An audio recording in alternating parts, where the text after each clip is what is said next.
Kabar duka kembali datang dari program pelatihan calon manajer koperasi desa atau Kelurahan Merah Putih. Jumlah peserta yang meninggal dunia saat menjalani latihan dasar militer atau Latsarmil kini bertambah menjadi 5 orang. Peristiwa ini memunculkan perhatian publik karena program tersebut merupakan bagian dari upaya pemerintah menyiapkan puluhan ribu manajer yang akan mengelola koperasi desa Merah Putih di berbagai daerah. Lalu bagaimana kronologi kasus terbaru ini? Dan apa langkah yang akan dilakukan pemerintah? Simak informasi lengkapnya. Kementerian Pertahanan mengonfirmasi bahwa hingga Sabtu, 27 Juni 2026, total 5 peserta program Sarjana Penggerak Pembangunan Indonesia atau SPPI untuk calon manajer koperasi desa Kelurahan Merah Putih meninggal dunia saat mengikuti pelatihan. Kepala Badan Pengembangan Sumber Daya Manusia Pertahanan atau BPSDM Pertahanan, Maijen TNI Ketut Gede Wetan Pastia, menyampaikan belasungkawa atas wafatnya para peserta. Korban terbaru adalah Nola Diasari, peserta yang mengikuti latihan di Satuan Pendidikan Dudik Bela Negara Kalimantan. Menurut penjelasan Kementerian Pertahanan, pada Jumat, 26 Juni 2026, Nola masih mengikuti kegiatan pembelajaran teknik perkebunan di dalam kelas. Namun pada sore hari sekitar pukul 18.45 WIB, ia mengeluhkan sesak napas yang disertai rasa panas pada tubuhnya.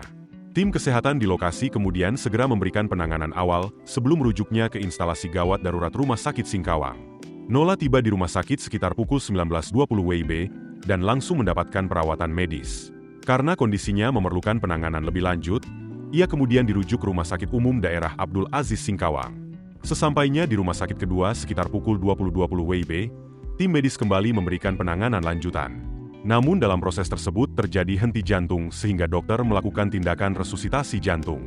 Sayangnya, berbagai upaya medis yang dilakukan tidak berhasil menyelamatkan nyawanya. Pada pukul 21.03 WIB, Nola dinyatakan meninggal dunia. Kementerian Pertahanan menjelaskan bahwa sebelum mengikuti pelatihan, Nola telah menjalani pemeriksaan kesehatan dan dinyatakan memenuhi syarat dengan catatan memiliki kelebihan berat badan.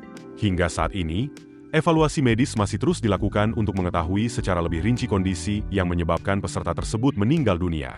Sebelum kasus terbaru ini, 4 peserta lain juga telah dilaporkan meninggal dunia saat mengikuti pelatihan yang sama. Mereka adalah Yonanda Muhammad Taufik, yang dilaporkan meninggal akibat cardiac arrest atau henti jantung. Anissa Muyasaroh, yang disebut meninggal karena heat stroke. Novia Rahmadani Sihotang, yang meninggal akibat komplikasi tuberkulosis atau TB. Dan terakhir, Muhammad Rifki Renaldi Gunawan. Dengan bertambahnya 1 korban terbaru, jumlah peserta yang meninggal dunia kini mencapai 5 orang. Kasus ini menjadi sorotan karena program SPPI dan Koperasi Desa Merah Putih merupakan salah satu proyek besar pemerintah yang menargetkan perekrutan puluhan ribu tenaga pengelola koperasi di seluruh Indonesia. Peristiwa ini bukan hanya soal angka korban. Di baliknya terdapat pertanyaan penting mengenai aspek keselamatan peserta, kesiapan kesehatan sebelum pelatihan, sistem pemantauan kondisi fisik selama kegiatan berlangsung, hingga mekanisme tanggap darurat medis. Program pengembangan sumber daya manusia tentu membutuhkan kedisiplinan dan ketahanan fisik. Namun di sisi lain, faktor kesehatan peserta juga menjadi aspek yang tidak bisa diabaikan. Karena itu, setiap kejadian seperti ini akan menjadi bahan evaluasi penting bagi penyelenggara agar pelatihan dapat berjalan efektif sekaligus aman bagi seluruh peserta. Publik pun menunggu hasil evaluasi resmi yang tengah dilakukan pemerintah terkait penyebab kematian para peserta dan langkah perbaikan yang akan diterapkan ke depan. Peristiwa ini menjadi pengingat bahwa kondisi kesehatan harus menjadi prioritas utama dalam setiap kegiatan pelatihan yang melibatkan aktivitas fisik maupun mental yang intensif. Bagi siapapun yang akan mengikuti pendidikan, pelatihan, atau kegiatan lapangan dengan tingkat aktivitas tinggi, pastikan untuk melakukan pemeriksaan kesehatan secara menyeluruh sebelum kegiatan dimulai.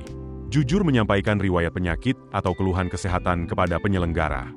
Segera melapor jika mengalami gejala seperti sesak napas, pusing, demam, atau kelelahan berlebihan. Menjaga asupan cairan tubuh dan pola istirahat yang cukup. Tidak memaksakan diri ketika kondisi fisik menurun. Keselamatan peserta harus selalu menjadi prioritas utama dalam setiap program pembangunan sumber daya manusia. Kita tunggu hasil evaluasi resmi pemerintah terkait rangkaian kejadian ini. Keputusan bisnis terbaik datang dari data, bukan tebakan. Mudah berlangganan Business Insight dengan subscribe with Google.